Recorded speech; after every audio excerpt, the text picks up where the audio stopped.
काल आदाब। आप सभी लोगों का हमारे YouTube चैनल कौशल किशोर 1090 पर बहुत बहुत स्वागत है। उम्मीद करते हैं आप और आपकी फैमिली बहुत ही स्वस्थ, मस्त और तंदुरुस्त होगी।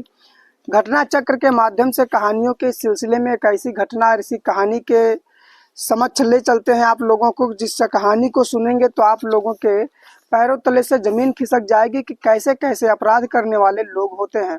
यहाँ पर एक ऐसी लड़की होती है जिसकी शादी होती है और वो शादी के बाद में घर से 5-5 लाशें निकाल देती है और घर वालों को जरा भी भनक नहीं होती है कि आखिर किस लिए हुआ है और कैसे हुआ है। इस कहानी में नागपुर की एक लड़की होती है जिसका नाम रंजना होता है और रंजना की शादी एक लड़के से होती है जिसका नाम विजय शंकर होता है। रंजना और विजय शंकर की जब शादी होती है तो उस शादी में तमाम सारे लोग खिलाफ थे, क्योंकि वो शादी लव मैरिज थी और लव मैरिज शादी होने के कारण बहुत सारे लोग, परिवार के सभी लोग खिलाफ थे। और उस खिलाफत में जब देखा गया तो कहीं ना कहीं जो विजय शंकर थे, उनका जो पिता था, उनकी जो बहन थी, उनकी माँ थी, वो सभी लोग मान जाते हैं, यानी लड़के के परिवार वाले सभी लोग मान जाते हैं। खास तौर से जो लड़की रंजना होती है उसी के माता पिता नहीं मानते हैं और उसी के माता पिता बहुत सारा विरोध करते हैं और उस विरोध में ये हो जाता है कि वो उसके माता पिता की डेथ हो जाती है और उसके माता पिता एक्सपायर हो जाते हैं।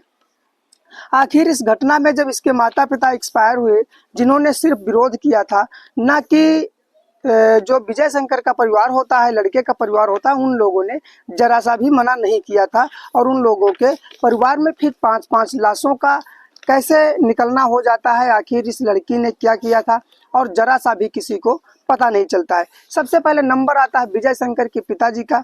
विजय शंकर के जो पिता होते हैं, जिनका नाम रंजन कुमार शंकर होता है। रंजन कुमार शंकर जो होते हैं वो बुजुर्ग हो चुके थे, कम से कम 50 साल की उम्र थी। और वो घर में बैठे ही बैठे अचानक उनको सर दर्द होता है और सर दर्द के साथ साथ उनके पूरे बदन में दर्द होता है और उन्हें एक छोटे हॉस्पिटल में भर्ती कराया जाता है। छोटे हॉस्पिटल से बड़े हॉस्पिटल और बड़े हॉस्पिटल से उससे बड़े हॉस्पिटल ले जाया जाता है। दिल्ली में कई जगह पर इलाज करवाया जाता है और सबसे बड़े हॉस्पिटल में, लेकिन आकस्मिक उनकी मौत हो जाती है और किसी को भी कुछ पता नहीं चलता है। डॉक्टरों ने तमाम सारी खोज करने की कोशिश की, तमाम सारी रिपोर्ट निकाली, लेकिन उस रिपोर्ट में कुछ भी ऐसा साफ नहीं नजर आया जिसके पक्ष में कोई और जानकारी जुटाई जाए। बस सबसे बड़ी अगर कोई रिपोर्ट हुई थी और कोई जानकारी और कोई जांच मिली थी तो उसमें हार्ट फेलियर और कई अंग फेलियर दिखाए जा रहे थे। पोस्टमार्टम रिपोर्ट में जो विजय शंकर के पिता रंजन कुमार शंकर थे, उनका तो हार्ट अटैक से मरना वाजिबी एक लाजमी माना जा सकता था, लेकिन उसी के साथ साथ एक घटना होती है जो विजय शंकर का एक छोटा भाई होता है जिसकी उम्र 22 वर्ष होती है। 22 वर्ष की उम्र के लड़के को वही चीजें हो रही थी, बदन दर्द, सर दर्द और सर में भारी भयानक इतना दर्द जो असहनीय हो जाता है और उसे हॉस्पिटल ले जाया जाता है। जब उसे हॉस्पिटल ले जाया जाता है तो उसका भी इलाज होता है, जांच होती है, लेकिन सिर्फ 6 दिन के बाद, पिता की मौत के 6 दिन के बाद कोई भी पता नहीं चला कि किस प्रकार से और कौन सी बीमारी की चपेट में आए हुए लोग हैं और उस लड़के की भी मौत हो जाती है। अभी उसका गम का सिलसिला थमा नहीं था कि उसके साथ साथ उसकी जो माँ होती है विजय शंकर की, उसको भी ऐसे ही लक्षण शरीर में दिखने लगे थे। जब ऐसे लक्षण शरीर में दिखने लगे होते हैं तो उसे भी तुरंत हॉस्पिटल ले जाया जाता है और भर्ती कराया जाता है।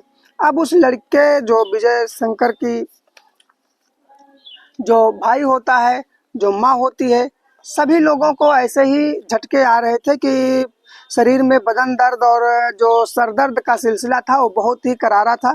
सबके बस की बात नहीं है जो झेल पाए और असहनीय दर्द के कारण सभी लोगों की जान जा रही थी। और यहाँ तक कि जो इलाज हो रहा था उस इलाज में आज तक अभी तक खुलासा नहीं हो पाया था कि आखिर क्या हुआ था। आखिर ये संयोग था या किसी की सोची समझी चाल थी या किसी की साजिश थी।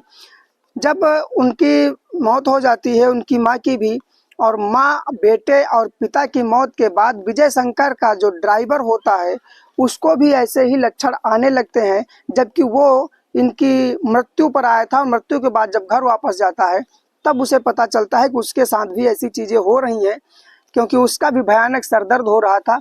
उसके साथ साथ जो उसके बहनोई थे विजय शंकर के, उसको भी ऐसी दिक्कतें हो रही थी, ऐसी परेशानियां हो रही थी, जिसकी वजह से कुछ भी समझ में नहीं आ रहा था कि आखिर क्या होना चाहिए। अब कम से कम 3 लोग और हॉस्पिटल में जा चुके थे जिनको सेम कंडीशन और सेम बीमारी हो चुकी थी, लेकिन किसी भी बीमारी का कोई पता नहीं चल रहा है, कोई खुलासा नहीं हो पा रहा है, जिसकी वजह से सभी लोग बहुत ही परेशान हैं। उन लोगों का जिस तरह से हाल था उस तरह से बताया जाता है कि बहुत काफ़ी मरम्मत के बाद, बहुत काफ़ी ट्रीटमेंट के बाद उन लोगों का इलाज संभव हो पाता है। लेकिन जो विजय शंकर का परिवार होता है, उनके घर में अब चौथी जो उनकी कैंडिडेट थी, जो बीमार थी, जो मरीज थी, वो उनकी सगी भांजी थी। सगी भांजी थी, जो सगी भांजी को भी ऐसी ही मुश्किल का सामना करना पड़ रहा था, ऐसी ही दर्द, ऐसी ही भयानक चीज़ें हो रही थी। अब वो लड़की बहुत घबराने लगी थी। अब सभी को यही लग रहा था कि शायद इसकी भी जान नहीं बचेगी।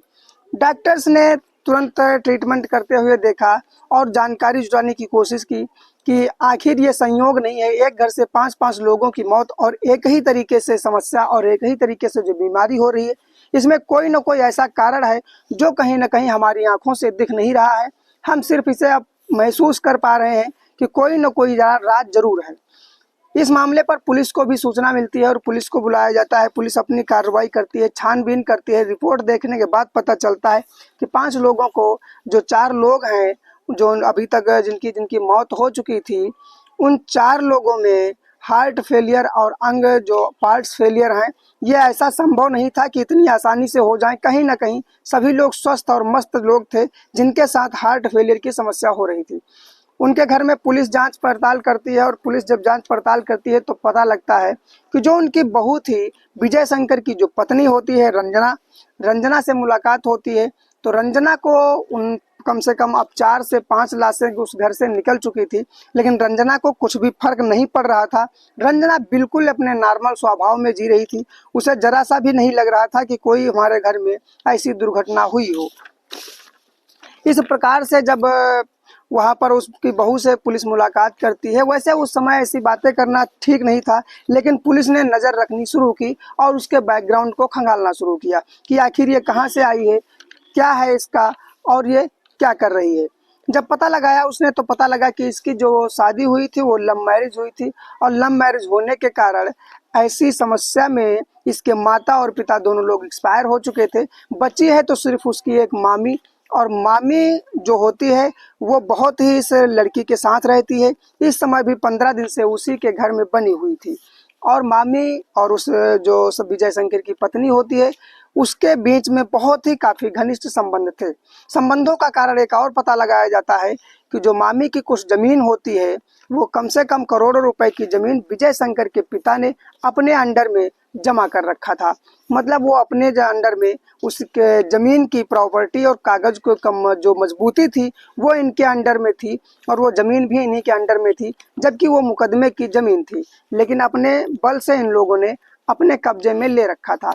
मामी जब इस प्रकार से रह रही होती है, मामी के बारे में ऐसी बातें पता चलती हैं, तो पुलिस इन दोनों लोगों को हिरासत में लेकर के पूछताछ करती है तो पता लगता है कि सारा दोष इसकी मामी का है।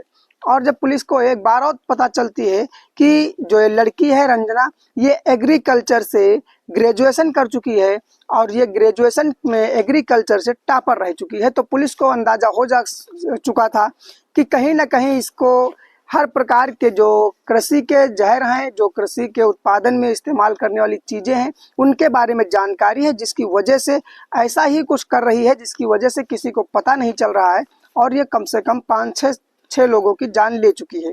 इस मामले में जब पुलिस बहुत ही तहकीकात करती है, पता लगाती है, तो पता लगता है कि जो दोषी है उसकी मामी है और वो लड़की है।